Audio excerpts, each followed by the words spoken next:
Hey, welcome back, everybody. It's time again to talk about TOMII, healing and wellness. The one show, the only show that shows you an alternative path to healing and wellness in your life, exploring and using traditional Asian medicine practices and others as well here. So we're going to explore some of that today, as we always do. And today we're privileged to have with us not just another patient sharing their journey or their story, but to have with us another professional who has worked in some of the same fields as our esteemed host here, Dr. Chen. And we're joined with, on the left of your screen there, Dr. Karim. Why did I say Karim? Dr. Karim Abdullah. And it says ND and a whole bunch of other things after your name. You're a naturopathic doctor, right? Yes, sir. Let's start by explaining what is a naturopath.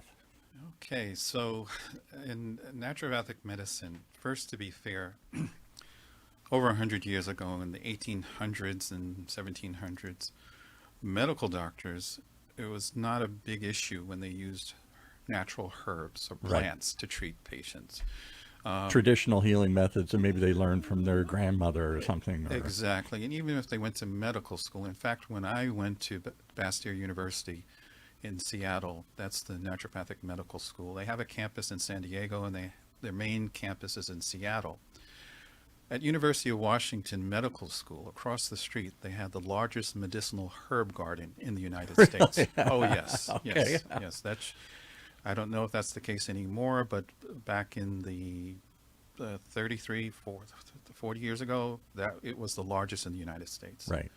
And for our homework, for our studies, we had our own medicinal herb garden, but we had to go to University of Washington Medical School And borrow theirs. and look at theirs, where their medical students, I don't know if they studied the herbs that we were studying. Yeah. So, and it was an extensive medicinal herb garden. In fact, the word drug is the French word, drogue. It means plant. Really? Now, there's something I never knew before. Yes, Okay. yes. So, Because, and to Yes. your point, all the great pharmaceutical companies that we all know of, so many of which are around here at the University of California, Irvine's campus here, the Biogen, Allergan, and all these things, they, for the most part, don't whip these things up wholesale out of nothing. They often find some plant, and then they try and copy it or improve upon it, and therefore they can patent it. that's correct. Like red yeast rice extract comes from red yeast rice, which I was in the Asian market yesterday, and there goes the red yeast. Yeah. But if you can make it into a medication and patent it, Proprietary formula or correct, something. and right? you can put a trademark on it, well, you got a new pharmaceutical that is a statin drug now. Right. Somebody told me years ago, I remember, I don't travel that often. This is a strange story. I'll try and make it quick. I'm down in Central America, and I met a guy who's down there from some university, and they're researching, they're going out into the wilderness trying to find these plants and find the, whatever you call them, shamans, traditional medicine men, whatever people have been prescribed, because these are, we go back thousands of years.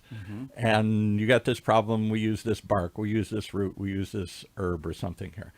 And they're trying to see if there was anything to any of these so that they could find new drugs. And I said, but isn't that kind of crazy? I mean, he said, well, not as crazy as you think. They've had the best clinical trial for 1,000 years. If it didn't work, they didn't do it. If somebody died, they quit prescribing that or giving that to people. They've had a trial and generational trials using these herbs and plants. Why shouldn't we add some validity to that and look into it and see if there really is something there? And then, yes, we want to pull out something proprietary, maybe improve it, maybe change it, and certainly patent it. But they're going out to the jungles to try and find what people are doing. And that's part of the history of the United States, part of the history of medicine in the United States. When the settlers came to the United States, when they were sick and they had disease, they went to the Native American medicine people, Right. men and women, who taught them this tobacco does this, and it's not just used for smoke, we use it for this, and sage is used to help clear worms or to fumigate your home. The Native Americans have different tribes have all different extensive understanding. So the pioneer medical doctors in the 1700s, 1800s, they knew a lot of herbs, particularly if they were close to the people, the Native Americans and the settlers. Right. And they took pride in being able to help people with what they learned from Native Americans.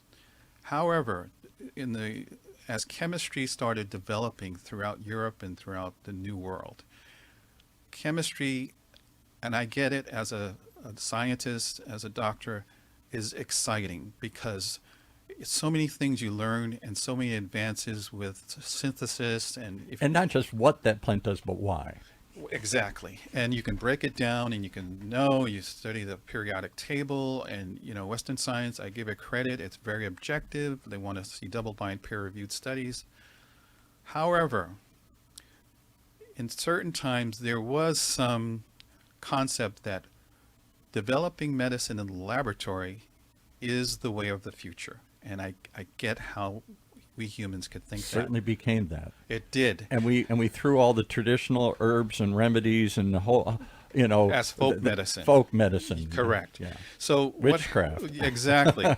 So there was a tug of war going on, and there was a natural hygiene movement in the United States where Kellogg and Kellogg cereal and graham cracker, going back to nature, they were trying to push against what they call the doctors who were chemists. When I was a boy in New York City, not all drugstores said drugstores. Some said chemist. Yeah. You remember that? Okay. I remember that. It was chemist. England too, particularly. Exactly. We Right. knew as kids, oh, that's a drugstore because it said chemist.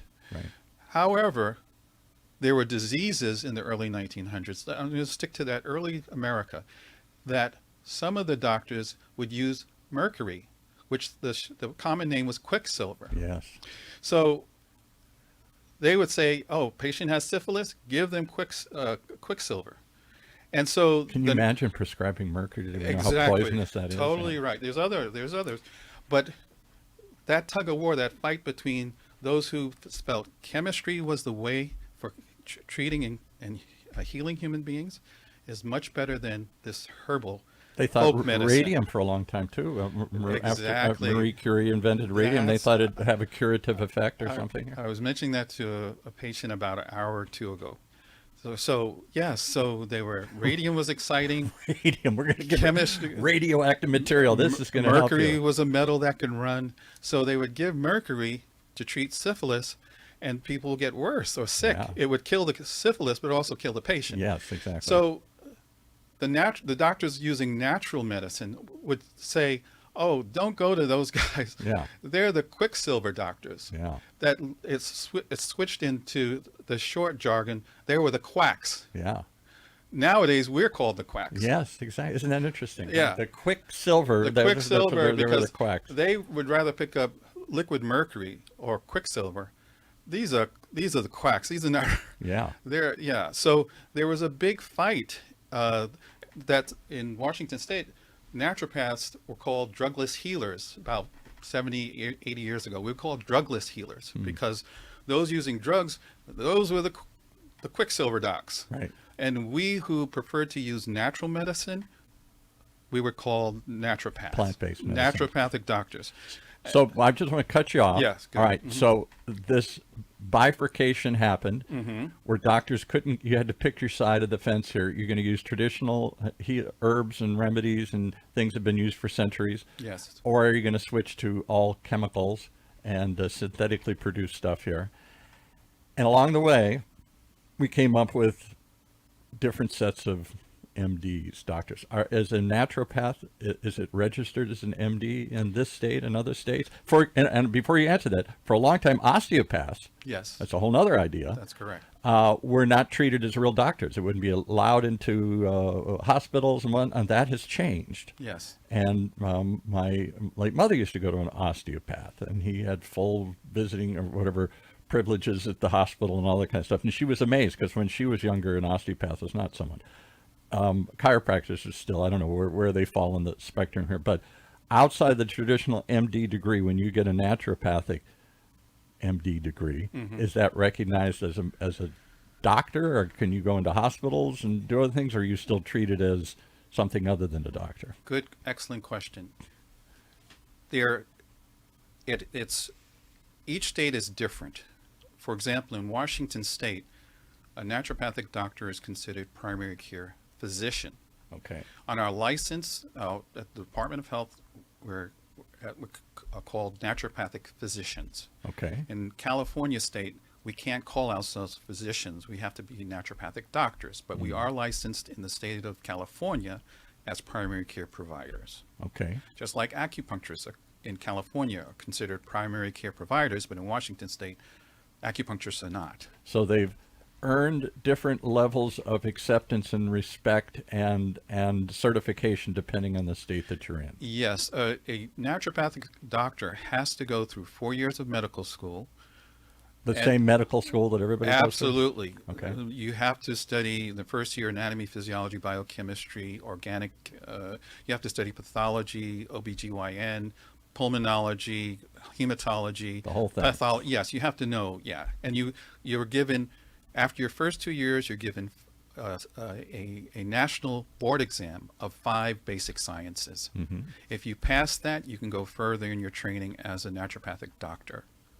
And that means that after you finish your 3rd and 4th year of medical school, you cannot get licensed until you pass 10 more exams in clinical medicine. What? Oh, Wow. yes. Plus, you have to study. So it's in addition to, not in place of. I guess my perception was you're studying some different curricula, they're studying something different, and you both come up with a different view of the world. You're saying, no, you both have the same foundation, the same medical training. Correct. And then you have an additional training on top of that for these, what would we call them, plant-based, Yes. natural remedies? That's correct. You're studying side by side with your pathology, and your pathology textbook, your anatomy textbook, your OBGYN textbook is exactly like you'd see at UC Irvine Medical School, Right. or at UCLA or wherever. Right. We study the same exact, but we're taking, typically at Bastyr, you're taking 11 different courses per semester, per quarter. Wow. Yeah, it's heavy duty. Choose like half of that. Yeah, it's a lot. And you're studying nutrition, how to treat. Oh, nutrition, You come have on. yeah. Doctors get what? One course, and traditional MDs get one. They always talk about it. What do we know about nutrition? Yes, you study the basic of nutrition, and then you study the therapeutics of nutrition, how to treat diabetes with nutrition, how to treat cancer with nutrition, how to treat depression with nutrition, Wow. how to treat bipolar disorder with nutrition. And many people think you are what you eat. Correct. This is what I was mentioning when I spoke. I was invited in Seattle to speak to a group of medical doctors, and when they heard I was a naturopathic doctor or a naturopathic physician, you can see the smirks and the the okay, one of elbow. those, yeah. Exactly. So I said, okay, let me put it this way. He's going to bring out his magic elixir and his somebody's Yeah. medicine show here, yeah. So I said to them, imagine if I say, hey, everybody, after this talk that I give, I have a new restaurant, it's buffet, all you can eat, no charge. There's roast beef, there's lobster, there's chicken, there's prime rib, steak, you name it. You just have at it. And Right. I'm not charging you anything. Oh, by the way, everything that's at the buffet, we created in the laboratory. It's fake beef. Everything's synthetic. Yeah. Then they got Which the is message. starting to be reality out Exactly. there, I yeah. said, which would you prefer, the roast beef that's a synthetic model of roast beef, Yeah. or would you like the natural thing? They said the natural thing. I said that's the why are we fighting with each other? That's a great story. All right, so now you took this path and became a naturopath. And are there lots of naturopaths? I Yes. see some here and there. Yes. And I don't know I don't know where they are, why they are, and I don't know how to Yes. find them. But there are more and more, I suspect, Yes. in Southern California. Yes, Because we're into alternatives. We're into trying something different. I'm not trying to Correct. trust traditional medicine anymore. I'll give you a story that says it all. My wife has high blood pressure. yes. Goes to the doctor. Mm-hmm. This is scary. You're in stroke territory. You got to take this pill. Mm-hmm. Well, I want to get rid of the problem. I don't know how to get rid of the problem, but take this pill and it'll bring it down. It'll counteract it. It'll cover it up. Mm-hmm. And she does take the pill. And I say, why? She said, I don't like pills. I don't trust pills. I'm worried what's in the pill. What other things are in the pill? What side effects of the pill? And I said, don't worry about it. It's a pill. It's approved. It must be good for you. And it does bring your high blood. So sometimes she does, and it does bring it down. Then sometimes she doesn't. We all have. And I say, you're not a doctor. What do you know? She says, I know my body. And I don't know that I want to put fake stuff in there all the time. I don't feel good about that. And therefore she doesn't. She'd like to go to Mother's and get natural herbs and other sorts of things. And her first impulse is to try something other than a pill. Are she alone? Or are there more and more of those people? Well, there's many naturopaths. And are we crazy for feeling that way? No, I won't say they're crazy, because like we were bringing out the example of the restaurant. If it's all synthetic, we know everyone that eats at that restaurant, they're going to get sick eventually from the synthetic food, because the body's not synthetic, it's natural. Right. So the doctor... In addition to not just the process of synthetically making something, we always discover after the fact, oh, there's some additive, there's this and that and other things in here that are carcinogens or other sorts of And what do we call it? Junk food, almost. Yeah. We call it... Okay, so the World Health Organization, for the past 10 to 20 years, they've done meta-analysis, and they find better outcomes in treating hypertension, cancer, COVID, opioid addiction, utilizing an integrative medical approach. Yeah. And so they put Integrating meaning combining natural traditional medicine with conventional medicine. Yeah. And they said, because they're the governing body internationally of all medical communities in United States, Europe, Asia, they're the governing body of the standards. And I never heard that term until recently, but here we are at UCI, the University of California Irvine Correct. campus, and right around the corner from this building is the Susan Samueli, the wife of the guy, one of the founders of Broadcom chip makers, Exactly. these billionaires, and she has invested a bunch of money into creating, I gotta believe, one of the first integrative medicine centers around, one of the few I know of here on campus, where they're trying to teach doctors and nurses and all this stuff. Her idea is that there is some value, and I think she believes in Homeopathy. and I know she's also into acupuncture and some other things. So they have Yes. some clinics now, and they're trying to explore taking traditional doctors and adding to their knowledge base with other, what I'll call, traditional practices. When I went to medical symposiums in San Diego, there was a consultant for the World Health Organization. She came there 3 different years, and she said, those of you that are medical doctors, you're going to have to get used to the new where medicine's going. It's going toward integrative medicine. Yeah. This old way of conventional medicine going to monopolize. Specialized, single she focus. said Yeah. it's not going to be that way. It's going to be, we're encouraging integrative approach. So, and she said, those of you that are medical doctors have to learn more about natural medicine, and those of you that are in natural medicine have to learn more about biomedicine, which is allopathic or conventional medicine. Because she said, we want you working together in hospitals, nursing homes, research centers, and outpatient clinics. Not against each other. Dr. Right. Chen, I'm going to let you speak. I know Yes. you always struggle speaking English all here, so I right. try not to ask you too many questions. But who was the guy, the doctor that you met at a symposium up at UCLA and have since gotten to know pretty well, who runs some sort of integrative medicine practice, or it is integrative medicine clinic at UCLA, Dr. Kiki Dr. KK Hui. Kiki Wee, yes. Hui. And Yeah. he's actually on staff and teaches medicine at the medicine school, and also has this integrative center where he's exploring and teaching, and I call it Chinese medicine, but I guess they're calling it better now Asian medicine, because it's not just from China, it's all these things, which is a more of a traditional practice we would think of as herbs and acupuncture, and what you do, Dr. Chen, acupressure. Talk about that. He was fascinated. He came down and took a look at what you were doing here when you met Dr. Kiki Wee. Talk about that for a little bit here. What did he say? What did he think? What do you think about that? Yeah, Dr. Kiki Hui is a MD. Then he started Exploring all those other the things. traditional Chinese medicine.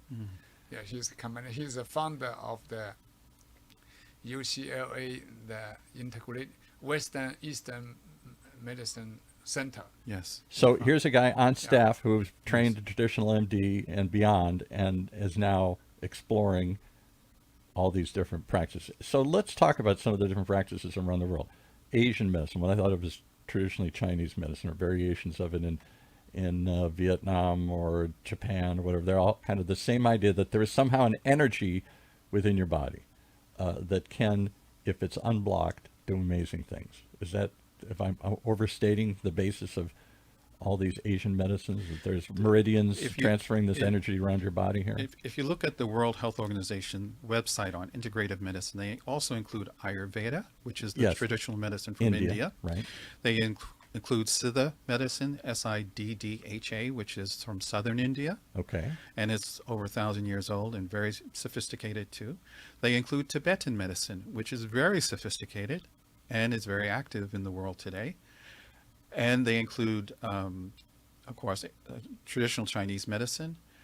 They Sometimes listed as TCM, traditional and Chinese medicine. they have a medicine that the world has hardly heard of, which, by the grace of God, I want to share with the world Okay. to my capacity, called Unani medicine. Unani medicine is Greco-Arabic medicine. Never heard of that one. Yes, because during the Middle Ages, during the time over 1,000 years ago, when the Crusades Yes. and the Renaissance, that was a time where the Christendom was fighting against the world of Islam. Right. And they found that they were told in Europe that these are heathens and they're against us. Right. And Even though in many ways, scientifically, they were way ahead of the... they didn't know that then. No, right. But when they actually went to the Muslim lands, like Jerusalem and Spain, they were shocked because the Muslims had surgery, they had ophthalmology, Yeah, right. text in ophthalmology, they had text in internal medicine, they had anatomy books to the detail.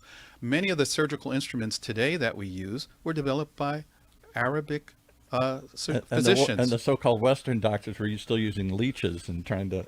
Exactly. And many of the language, the word chemistry comes from an Arab scholar called Al-Khamiyya. I didn't know that. Algebra, the mathematical Algebra I knew, yeah. Abdul Jabbar Yeah. helped develop The because famous basketball player? No, no, that's a different one. no. So the Muslims were very sophisticated in medicine and science. And how did the Columbus come to the New World? He used Muslim Arab navigators, because the Arabs were good in navigating in the desert. They were good in navigating in the ocean to the New World. So the medicine, a lot of the distillation techniques that we learn in organic chemistry came from Arabs. Wow. And they have if you look in Encyclopedia Britannica or look online, Ibn Sina, Kanun Fatib, the Canon of Medicine, which is And yet most of these texts were burned or banned or in the tossed British aside. Museum or Right. things like that. So Right.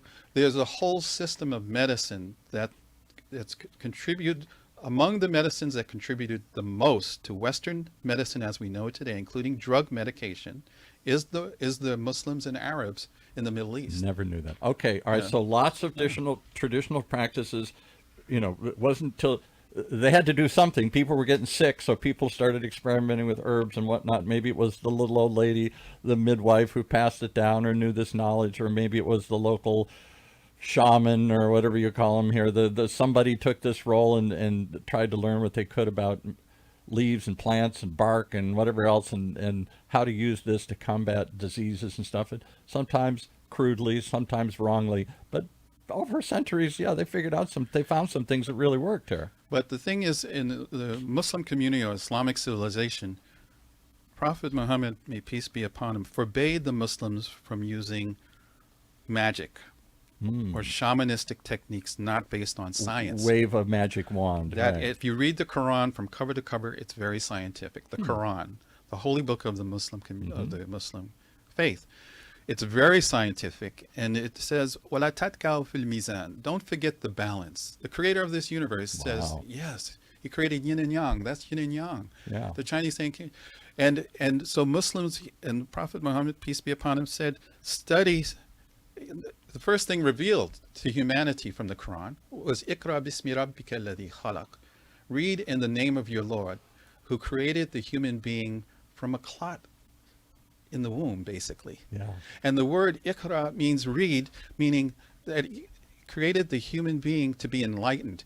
The creator could have said, I want you to pray, I want you to give charity, I want you to help the poor. No, the first thing that the creator revealed in the Quran to Prophet Muhammad was to read, because he said he intended the human being to be Khalifa in the earth. Khalifa is feminine.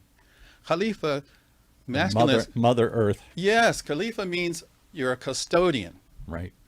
And Imam is leads prayer, but Khalifa is behind, as the custodian. When we look at this building, we see the custodian, we say, oh, hi. Yeah.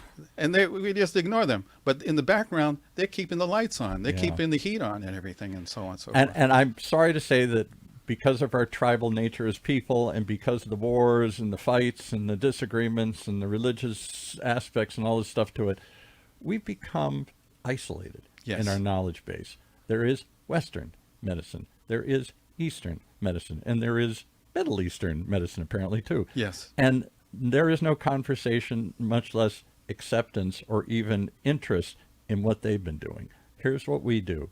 And I always say the way I approach it is Western medicine's great if you break your leg or you need a heart transplant. They've got machinery and techniques that are unbelievable, that have extended human life.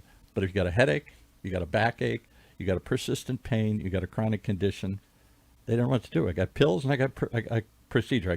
I can operate, or I can give you a pill to cover it up. That's kind of the extent of my bag of tricks here. And traditional healers for a long time viewed it as, if you get sick, you were talking about this, then we failed. If we didn't catch this early enough, if you ate a bad diet, if you didn't diagnose these things before they developed into cancer or blood clots or other horrible things, that Western medicine is going to go in and intervene, we have failed.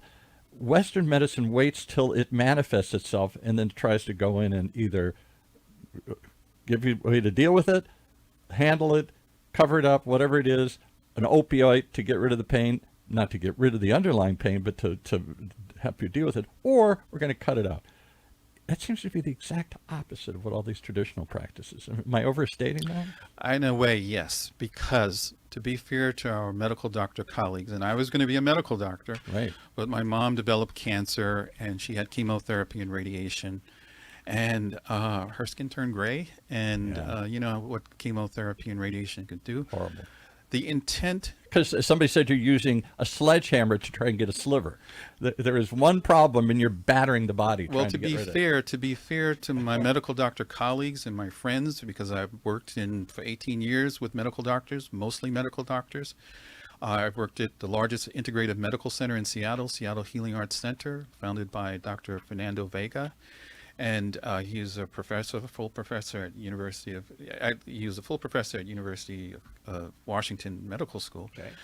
And so we enjoyed working together, because those doctors who are clinicians and we're not academics, that's a big difference. Okay. Clinicians like Dr. Chen, myself, we love people. Hands-on patients. Hands-on, and we want whatever works. Right. Sometimes I have a patient with hypertension, 240 over 110. There's no way I'm going to give them a herb, because I know herbs that can lower it, right, but I know the drugs work better. So right, in Washington State, I can prescribe lisinopril, losartan, hydrochlorothiazide, you name it, I can right, prescribe it, because I'm very pragmatic. I want my patient to live. And if I get hit by a car, I want to see a medical doctor. I don't want to see a naturopath or osteopath or acupuncturist. No, right. Everyone has their own gifts, and we need everybody. Yes, which is the idea of integrative. That's right. We can be friends. We don't have to be enemies, right, and we certainly don't have to be arrogant. Right. The worst disease that a doctor can have is arrogance and ignorance.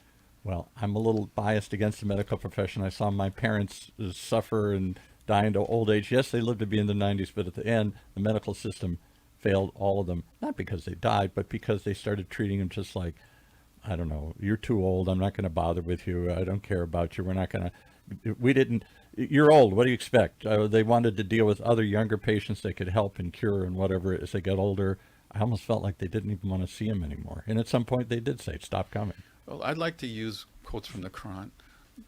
God, the creator of this universe, the creator, whatever name you wish to call, right, says, I made you different.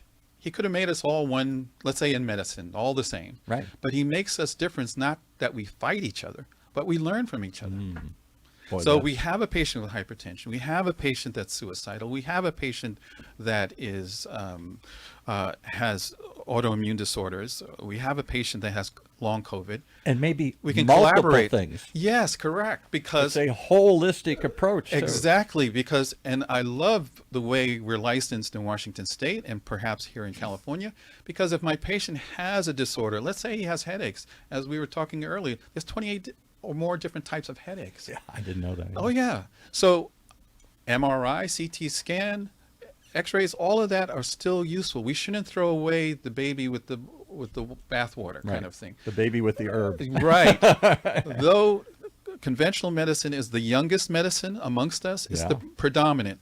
But that doesn't mean they can't learn anything from us and we can't learn anything from them. And guess what? We become better physicians, better doctors if we learn from each You other. extend your range of options, not just one. Exactly, because what do we go to medical school for? To help people. Supposedly. Yeah. So, but if we get the people who are money hungry or power hungry or ego hungry, that want a big name, want to make the big bucks, for Big us as chain of clinics, clinicians, right. yeah, you can tell a healer from those who are interested in ego. And for us as clinicians, we're not into that. We don't care if you have MD beside your name, DO beside your name, ND beside your name. Can you help my parent? And you just rattle off doctor, osteopath, and natural. Yeah, naturopathic doctor. Yeah. And All right, so Ayurvedic doctors too. They have a lot to contribute. Tibetan doctors have a lot to contribute. we've gone around the world rather quickly here, Mm-hmm. and the whole purpose of having you on this show today was to talk about how you stumbled onto Dr. Chen. In addition to your naturopathic practice, you took it upon yourself to get a master's in acupuncture and what do we call it, Asian medicine? Correct. So what attracted you to, why didn't you just stick to herbs and natural remedies? Or what? Because I will go see medical doctors because I don't see them as enemies. I see them as friends, and they can help me, and they do help me, and they have helped me, and they are helping me. I've had back pain and everything. Yeah. And The little stuff that doctors go, I don't know. I'm Take- telling you, take aspirin. I'm telling you honestly how it happened. And I have a nephew in Los Angeles. He's in physical therapy, and he's interested in acupuncture school, maybe, or physical therapy or sports medicine. I don't know. Right. But I want to help him any way I can. Sports medicine, that's the money one right Yeah, there. well, you know, whatever you're inclined to. So I was looking for places he can learn, and also for myself, because if I got sick, I said, who could I go to? Because sometimes we doctors are the worst patients, and Often. yeah, because you know, when people get sick, we run toward them, and we don't think we'll ever get sick. But Yeah. COVID really shook us up, and some of our colleagues I died. think it really did. Yeah, that humbled us, because like before COVID, we rarely went to doctors because we hardly got impregnable. sick. We're yeah. impregnable. People cough in our face and everything, and by the mercy of God, we We didn't built get an sick. immunity to everything. Yeah, so we don't go to doctors. But now that I'm getting older, I said, let me look for a good doctor here. So, like I did tell him, I looked at Dr. Chen's picture.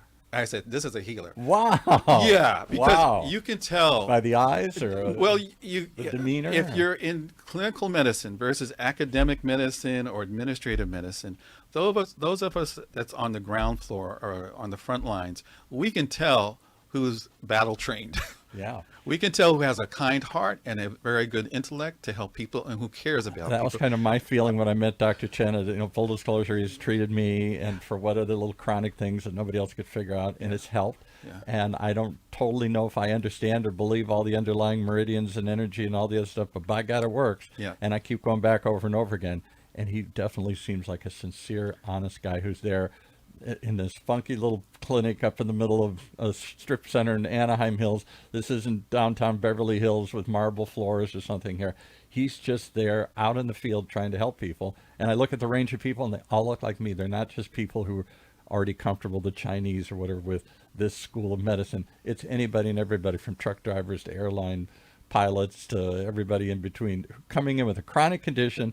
Nobody else can give them any cure or help. Maybe there's no cure, but they can't give them any optimism, any way to deal with this, cope with this, other than a pill or procedure. And they come, and so many of them tell me over and over again, it's helping. It's helping. That's how I learned, because at Seattle Healing Arts, you couldn't tell the doctors from the patients. We all look like everybody else. Yeah. Maybe we had a stethoscope at most. We had regular shoes on, this is the first time I wore a tie in years. You both had ties on. I'm impressed. Exactly. Because we're about helping people to heal. We're not into looking cool. However, the minute patients come to us and they listen, they can tell by our interview technique and process, this person knows what they're talking about. And this person can cares. help me. Yes, exactly. There's a sympathy. There's And a feeling. And like one, I was heard earlier, kindly from the front desk, they say good doctors have kind eyes. Yeah, that's what I've heard. Right? And these are, I thank you, front desk, at the clinic I'm at. I'm very honored to work with you all. But this morning, the ladies at the front desk said, we can tell good doctors, they all have kind eyes. Yeah. All right, so you were looking for somebody, was it your nephew or your cousin, something? I forgot. For myself and for my nephew, and Right. I have a son who's deaf and autistic, and yeah. There are Yeah. theoretically incurable problems here that need help and direction. All right, so you stumbled upon him and found what? You came as just a patient, right? Yeah, and with his first treatment, it reduced my back pain and muscle pain. Yeah. The secret behind the TOMII healing system is the meridian energy pathway Yes. connection with the hand, leg, with your internal organ, Yes. liver, kidney, spleen. So anything happen inside your organ, your internal zang and fu, will show the blockage and the imbalance on your hand and leg. Absolutely. So It manifests itself there. We and you have can measure. the disruptive innovation system to map out where's the blockage, where's the imbalance. Then we use the acupressure, cupping, guasa, or the combination to help you to relieve the blockage. Yes. Then help the balance the internal organ. And have you ever seen anything like that before, doctor? This is what I was thinking when Dr. Chen was saying that. I've been around doctors of Asian medicine for over 25 years. And we take pulse, we look at tongue, we do the traditional ways of diagnosis. He gets to the point within 10 minutes as far as the diagnosis, where the imbalances are. Right. And he knows exactly where to put pressure on, what is sore. I mean, I don't know how he does it. It blows I me do away. think, and I want to say this to your credit, I think you're blessed. I think you're made to do this. I think you're a genius in it. Seriously, I think he knows exactly where to go, how to do it, how much pressure, and when to back off to let your body heal. Here's my experience. This is just anecdotal, but he Yeah, told I me he had think- some problems and Yeah, I think you didn't learn this in acupuncture school. What we a learned, gift. yeah, what we learned. I thank God for my teachers and professors from China. Most of my teachers from China, some from Japan, and they all taught from Chengdu and Xi'an and Beijing. Were my professors. But I don't know how you learn what you do, how you do it, but you do it better in a lot of ways than the classical Wow. traditional way. I'm speaking almost Jin Feng. Jin Feng is the traditional way of, Yeah. yes, but they have a modern way in China, which we don't want as much because they simplify it a little too much, where the sophistication that's in the Huangdi Neijing, Shanhanlong, Jingui Yao Lu, and all of those classical texts, they were geniuses. Somehow you captured understanding of it to apply it in a very rapid diagnosis and very rapid therapy. I would say because of his, Yeah. the only way I can explain it to people when they ask me about Dr. Chen is Yeah. he started life as a scientist in Yeah. sensor technology. Yeah. And it was only when he himself got sick and diabetes and other things that it Yeah. was so bad. I he read had about that, yeah. read about this. So he took a scientific approach to what I'll call a traditional healing method and applied he again, integrative approach, trying to bring science into what had not been seen as, well, why do we need science? We need to measure this way. We've done it forever. We've got techniques to do this. They in the traditional schools didn't see any benefit to going out and doing clinical trials and trying to find scientific approaches and measurement tools. He brought some science into traditional, and we're always talking about trying to bring traditional healing techniques into the scientific medical community. He almost went backwards and brought some science to a traditional healing approach. That's why I see it. That's why I would love if he can be a forerunner to cross the bridge for Yes. integrative medicine. Absolutely. Not only in Southern California, but throughout the United States and the Western world, because Certainly, I've seen others that have sensors that pick up, but it's not. It's removed from knowing how to treat. Yeah. So your TOMII method that you've developed, it can be digestible, I think, for a Western doctor, more so than if I explained it. Yes. Traditional Asian medicine, because we were joking the other day. In Asian medicine, we'll say, oh, the reason why it has diabetes is a damp spleen. And that doesn't make sense to a Western doctor. Oh, reason why it has asthma is kidney yang deficient, failing to grasp the lung qi. That doesn't make sense to a Western doctor. But what Dr. Chen has developed, he's a translator. He's bilingual. And Yes. it's a certain way I'm bilingual too. Very much so. Yeah. And Science and tradition. Right. exactly. And I think, thank God that I was trained at Harvard Medical Center, cellular molecular biology and pharmacology, because it gives you a discipline and an approach to the Western science. Yes. Having Western science, I think, is essential for any doctor, whether they're in alternative medicine or conventional medicine. And to be fair, conventional scientists and medical doctors, I think it would be good if they can sit still and understand Asian medicine, Yes. Tibetan medicine, Unani medicine, Ayurvedic medicine, because it will open, just like if you're multilingual, you have more friends you can talk to. Yeah. And you understand there are more than one way to see a Exactly. problem. Why? I bring up one. We're way over time, but we're going to play this out because this is a very, very powerful conversation here. And so often, when I've talked to people who have been treated by Dr. Chen, when I try to explain to friends of mine and say, "Oh, that's just voodoo. That's witchcraft. Come on, that's not fact-based medicine here. Science-based medicine." You have faith in this healer. You have trust in this healer. You can't prove it. You can't see the meridians. You can't see the energy. All this kind of stuff that Western science immediately approaches all this with. And I say two things. Well, maybe not yet. We don't really fully understand this. We certainly accept acupuncture more than we ever did in the past. It's now accepted and paid for by Medi-Cal and Medicaid and other things here. And at hospitals, it's a pain relief accepted alternative.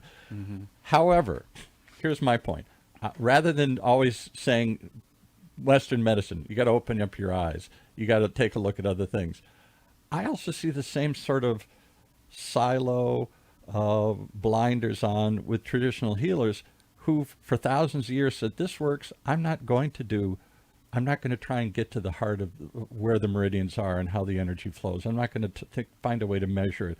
I don't need to. I believe it's there. I have it mapped out by somebody. I'm going to follow this without needing to prove scientifically where it is and how it flows, to understand the mechanism of it, which is what science does. And that seems to be somewhat what Dr. Chen's opened up, trying to understand the mechanism of this heretofore unmappable, unmeasurable, probably a better word, force in your body here.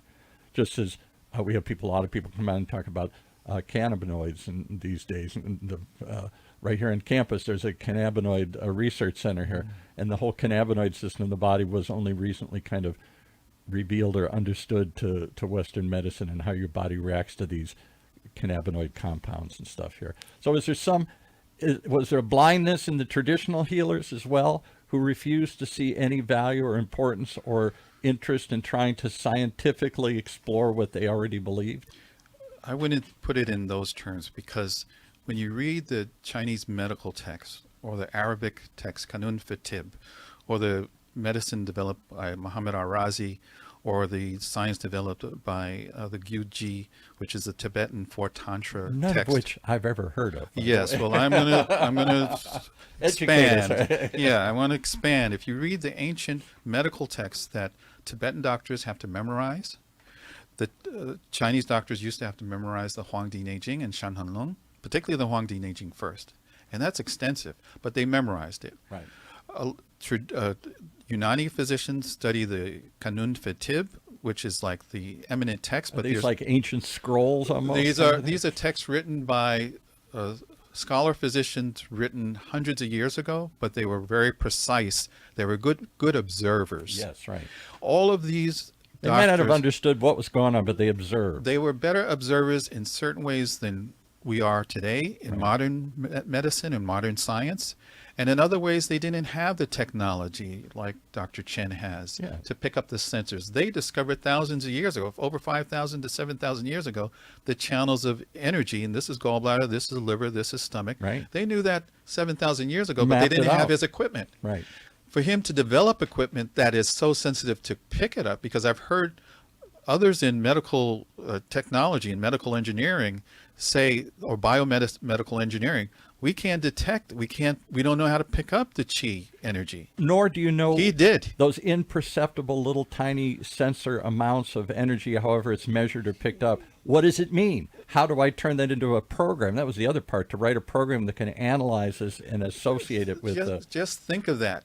Think, and I'm saying with all due respect, think of the genius it took to be able to have sensors that can detect the chi, which is nebulous in Western minds, Right. and then have program for it on his computer that can measure excess and deficiency and graph it and have artificial intelligence to support it if he wants. Yeah, and even to explain it to the And- patient if they want. Right. Yeah. Exactly. And he explains it to the patient in very simple terms, and he goes about treating you that same day, and within an hour, you feeling better when you leave. And he's not magic, it's science. But to be fair to both Western science and Asian science, to understand Asian science, you have to be good, just like to study Chinese, you have to be, Chinese is a pictogram, Right. right? Totally different Totally. representation. And not I an told alphabet. Dr. Chen, I've been studying Chinese, and I'm still studying Chinese because I get so much more when I read the Chinese of the I'll bet. Huangdi Neijing or the Shananlong than when I read the English translation. Just like when I read the Quran in Arabic, I get so much more than reading the English translation. When I was Or a if- kid in college, I studied Latin for some stupid reason. I'm an Irish Catholic, and I thought Latin was the thing to learn, and it's the basis of all these Western Romance languages. And when you read a story in the original, Yes. it's always different. It's absolutely, I mean, So much richer. so much richer. And then you go back to the culture. The Islamic civilizations, like the Chinese civilizations, like the civilizations in India, they had a deep culture of intellectual inquiry and discovery. Curiosity, yeah. Curiosity of astronomy, architecture. The Taj Mahal, that's art, but it's science too. It's engineering. How they do it. Way before when Western Europe was in the Dark Ages and Just like the pyramids. I mean, chasing witches. Yeah. exactly. So we've assumed this false sense of a bubble comfort that because we know Western science, we're medical doctors and we're all that in a bag of chips. If you travel in the world, you see that there are other human beings, including in South America, the Aztecs and Incas, they had medicine too. And in Hawaii, they had the kahunas that I was mentioning. Actually, I was mentioning to the front desk, the ladies at the front desk, I think this morning. They knew when the ships were coming from Europe, that on the day the ships arrived, they were there waiting for them. And they said, how did you know we were coming today, Thursday, at this time? They said, oh, the kahunas told us. Because the kahunas could see, just like the African so-called witch doctors. The reason why they called them witch doctors, because they were intuitive, they were psychic. Yeah. So now, or attuned to things that we can't observe or don't see. just like the Aztec doctors, in order to survive in the jungle, just like me growing up in New York City, which is a jungle. Yes, in order to survive New York, it's not how big your fists are. Everybody in New York knows how to fight. Yeah. Yeah, and we fight to the death, okay? So I've seen. But we say, yeah, when you see Al Pacino, Robert De Niro, Denzel Washington, we're all from New York. Mean Streets. Yo. Yeah, that's where you get the gangster actors, right? But all of us will tell you, what is our biggest weapon? Our intuition. We can read people. Yes. And when we go in a restaurant, we go into a store, sometimes we go in, we walk out, and people say, why? Oh, this is mafia. We can't go in there. You can't. Fighting is when you failed to pick that up. Yeah, you get stuck. you just like animals, they can tell, they know when you're going to get a spanking before you do. All right, so you have spent your whole life Yeah. And you've studied at some prestigious places. What did you do at Harvard? You threw that one out I didn't. quickly. I went to Harvard to do research with Dr. Debajit Biswas. He was his specialty was cell and molecular biology and pharmacology. I worked with him for 2.5 years after undergraduate work. I did some work at Beth Israel Hospital in sickle cell anemia in research with Dr. William McLaurin. And then, so I was going to be a regular medical doctor, but when I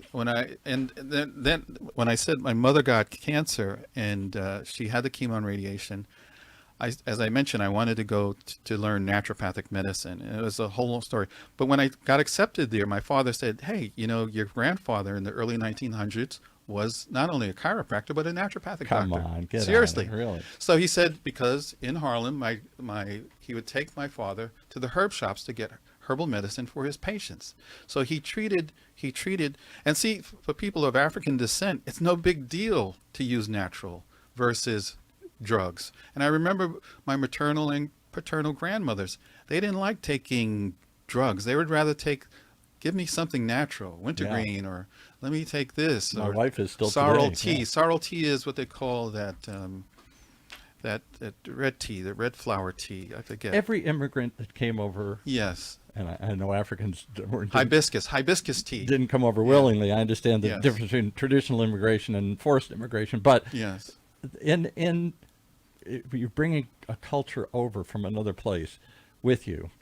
And I know my own great-grandmother who was from Poland, you know, she just had all these other home remedies that had been taught to her for years, and everybody kind of laughed. But if you really, some things, you got an upset stomach or a headache or something, or some kind of menstrual pains or something, this stuff worked. They knew. They knew. All right. Well, I know we're out of time. We've gone way too long. This has been fascinating. I'd love to continue it because there is a bigger conversation here about who's right, who's wrong, who's better, who's worse. We know, you don't. And rather than approaching that in true scientific fashion, we should be saying what works. Yes. What What can help works? people and safely, and how we can educate ourselves how not to get sick. Yes. Especially nowadays where we have, you know, the sperm count is lower in men than it was in the 1900s. Why is everybody looking at me? Okay. No, it's just that the radiation, Yes. you know, Wi-Fi, computers, Oh, really? you know, Okay. high rates of suicide, the opioid epidemic, Yeah. COVID woke us up in the medical These community. so-called Western diseases of tension and hypertension, and Exactly. and a lot of it's many think tied to poor diet. And insomnia, we work too much. Yeah. I mean, And what do? You go to a doctor with a traditional MD with any of those, what I'll call common Western maladies here: depression, suicide, anxiety, aches, pains, problems. They just kind of look at you like, dude, that's part of the package today. Here, what can I do? Here, take this pill and cover it up. Take an opioid. They were passing out opioids for the last 10 years like they were candy, and now we suddenly realize that wasn't such a good idea.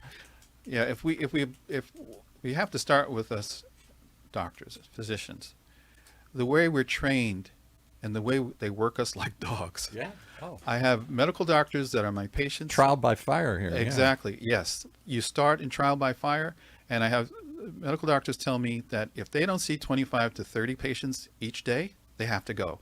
And these are at major famous medical centers, Absolutely. hospitals, clinics. I've experienced it. And as we were talking earlier, if the way it works is we're supposed to see a patient every 15 minutes or And I understand cost control, and I understand trying to keep costs down, but Certainly. I also want to don't change the outcome. How well can you perform in 15 minutes? How much can you understand the situation? Maybe AI will help us analyze it and get to the root faster. Isn't that what Dr. Chen's done? Isn't it kind Yes. of an AI to figure out how to get to the problem He's faster? done it. Yes, he's done it. So shouldn't this be embraced by Western medicine? You did what we thought. That's what we hate about traditional medicine. It's trial and error. It's try this and experimenting and feeling around. He's used a scientific approach. Let's cut to the core. Let's get to the problem, and let's deal with it quickly and inexpensively. And I want us to remember that as doctors, as for the public. Dr. Chen has developed, he can get a diagnosis enough for him to start treating. So when you see him for an hour, let's say, he has your diagnosis within 10 minutes. Yeah. And he's so most of it goes toward treatment. and it's safe treatment. And it's not drugs, it's not injecting you, it's not even putting needles in. Right. And then after you finish, he tests you again, and you can see the difference. I think Western doctors they owe it to themselves to see what Dr. Chen does. I agree. At Susan Samueli, I would be honored if they could just have him give seminars or lectures there at UC San Diego, Department of Family Medicine, and their integrative medical centers for health, including the 5 centers at UC Davis, UC San Francisco, UCLA, all that have integrative medicine centers. I would ask humbly if they would give Dr. Chen a chance to, including at the symposiums. Hear him out. See what he's done. Yes, because it can give a new model in medicine. If AI is going to be the thing, it gives us less time. We can get more precise diagnosis in a short amount of time. Right. And we can use more time for treatment for the patient. All I know is when he says, "Oh," I don't want to mimic him here. I know it's easy to just fall into my bad Chinese accent here or something. But when he says, "Oh, you have problem with this," and all of a sudden I say, "Okay, really?" And he says, "I'll bet it hurts here." Right. And you go, "Ow! I didn't know it hurt there." Yes. That tells me he's onto something. He knows, because I share with him, because even when I went to him, I said, my gallbladder channel is off. And in Western thinking, we say, no, your gallbladder's fine. Your x-rays are good. Yeah, I looked at and it. your lab tests, your liver function tests are fine. And there's no blockage in the gallbladder. In Chinese, this is why you have to study Chinese. They mean the function of what the gallbladder does. Yes. Yeah. And its connection to the rest of the body. Exactly. And like we were saying, doctors overwork.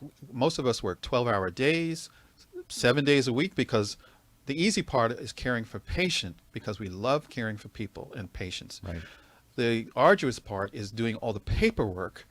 It has its place, but maybe AI can help us with that, and maybe artificial intelligence Enter can help the us records. with it can do the transcribing while we can focus on the patient. And when I was a boy, doctors did home visits, because they were more skillful in their hands, not just their intellect and their heart was there with you. Their hands could detect, oh no, that sweat that you have, you're sick. People, that's a whole nother facet. That's In a fact, whole the idea facet of healing that hands, doctors, that's right. yes, doctors, Dr. Bastier, we asked him, what is the most important tool a doctor can have? He said, your hands. Wow.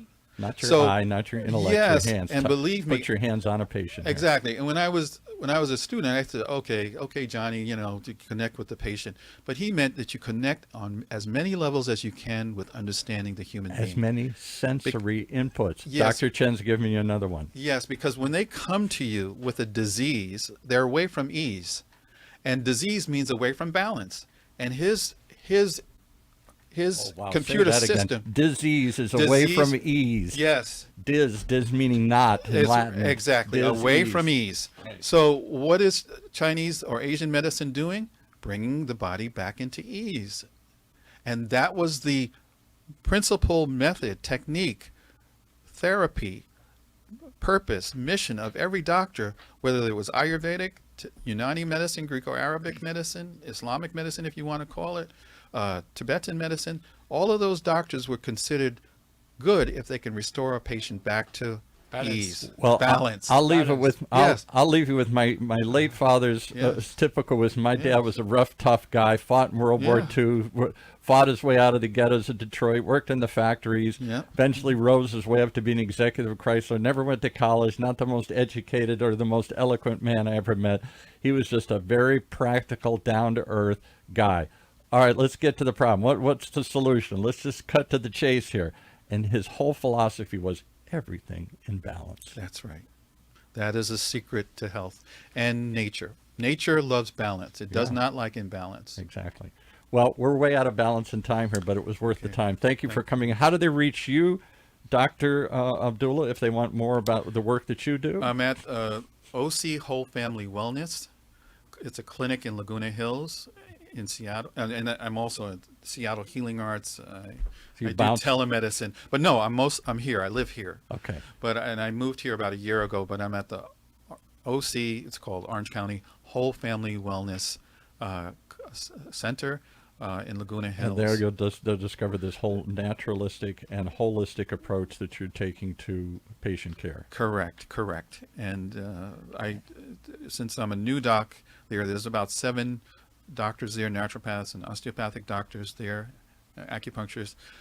I just have Thursdays and Friday mornings, and as I develop more patients, they will expand my capacity to see more patients. And if somebody wants to hear about, they got a chronic condition, Dr. Chen, they've been everywhere in town and nobody can tell them what to do, if they want to get their free qi analysis to find out what your sensors tell you, and then to try acupressure, not acupuncture, where you're not puncturing the body, but acupressure, a deep tissue massage to find those knots and unblock them.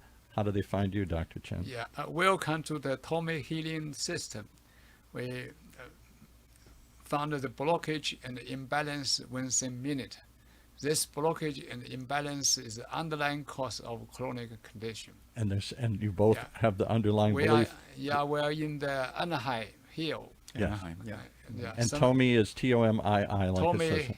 is TOMII 714-998-0128. Well, I hope you'll both come back and talk more, because I think more and more of my generation, we're not trusting like in doctors like we used to. We don't think that's the end all and be all. We believe there's a power and a purpose for Western medicine, but we also think there's something beyond that. Particularly, there's got to be something more than a pill and a procedure, particularly for chronic conditions. And we're willing to look at traditional methods. We need every doctor in conventional medical doctors, every doctor, every science, every research. We can work together. We can understand each other. Some things we'll never understand because, like I said, Chinese medicine, Tibetan medicine, Ayurvedic medicine, naturopathic, homeopathy. It's for a Western mind, it's hard to comprehend, but you'll see its efficacy clinically. And for us as clinicians, we're not in the blah, blah, blah talk. We want to see what's worked. And I've had patients with very severe mental, emotional conditions that homeopathic medicine turned it around. There you go. That made me a believer because, as I said, I was doing research in Harvard Medical Center. I never thought that you can have these little white pellets that you put under the tongue that's energetic, that can shift the body. Yeah, that's just a whole nother discussion. It's a whole different discussion. Well, I welcome this discussion. I think many of my generation do. We're looking for, we don't want to age like our parents do. My mother was so addicted to 20 medications and so zonked out by the end of her life. And I thought, what a sad way to go. So we're all trying to eat better, exercise better, and certainly stay in close contact with the medical breakthroughs that are needed, but don't dismiss the age-old wisdom that too often has been forgotten or put aside here. Thank you for joining us here today on the TOMII Healing System. Thank you so much. All right. Thank you for inviting us. Thank you. Yes, thank you so much. All right, let's play the out music here. There we go. That's it. If you want to hear more about the alternative approaches and paths, tune in to the next TOMII Healing Show right here at University of California, Irvine's Beale Applied Innovation Center.